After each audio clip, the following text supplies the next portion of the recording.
এই বেইমানির প্রতিদান তোকে একদিন পেতেই হবে।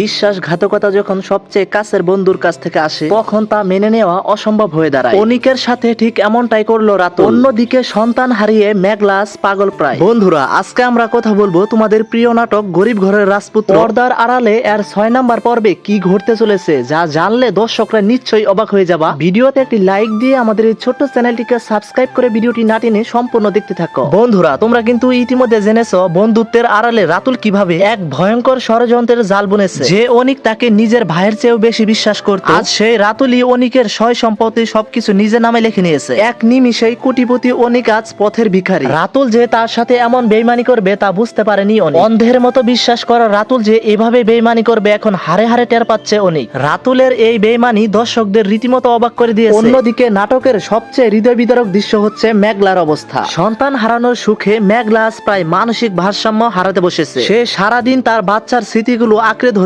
ডুকরে ডুকরে কাঁদছে। কিন্তু মেঘলার এই কান্নাই কি শেষ পরিণতি? মেঘলার জীবন কি এভাবে শেষ হতে চলেছে? বন্ধুরা, এবার আসি 6 নাম্বার পর্বে কি ঘটতে যাচ্ছে। অনিক কি রাতুলের এই চক্রান্ত মেনে নিয়ে রাস্তায় রাস্তায় ভিক্ষা করে জীবন কাটাবে? একদমই না। আগামী পর্বে আমরা দেখতে পাবো চরম নিঃস্ব অবস্থার মধ্যেও অনিকের ভিতরে একটা জেদ জেগে উঠবে। রাতুল খুব শীঘ্রই বুঝতে পারবে শুধু তার সম্পত্তি লুটে নয়, মেঘলার এই অবস্থার পিছনে রয়েছে রাতুলের এক ষড়যন্ত্র। হ্যাঁ বন্ধুরা, তোমরা ঠিকই শুনেছো, মেঘলার বাচ্চা নিখোঁজ এবং এই দুর্ঘটনার পিছনে রাতুলই হচ্ছে আসল মাস্টারমাইন্ড। এতে স্পষ্টভাবে বোঝা যাচ্ছে পথের ভিখারি অনিক এবার নিজের জন্য নয়, বরং মেঘলাকে তার সন্তান ফিরিয়ে দিতে এবং এই চক্রান্তের প্রতিশোধ নিতে লুখে দাঁড়াবে অনিক। রাতুলের অহংকারের পতন খুব শীঘ্রই ঘটতে যাচ্ছে, যা আমরা নাটকটির 6 নাম্বার পর্বে দেখতে পারবো। বন্ধুরা, তোমরা যদি আরেকটি বিষয় লক্ষ্য করে দেখো, গরিব ঘরের রাজপুত্র নাটকটির 1 থেকে 4 নাম্বার পর্বে শুধু মেঘলার কষ্ট আর কষ্ট, ওইদিকে আবার নিজের বন্ধু হয়েও গোপনে চক্রান্ত করে আসছিল রাতুল। তো বন্ধুরা, তোমাদের কি মনে হয় অনিক কি পারবে শূন্য থেকে ঘুরে দাঁড়িয়ে রাতুলকে তার যোগ্য শাস্তি দিতে? মেঘলা কি তার আদরের সন্তানটি ফিরে পাবে? তো প্রিয় বন্ধুরা, এই নিয়ে তোমাদের কিছু মন্তব্য থাকলে অবশ্যই কমেন্টে লিখে যাবা।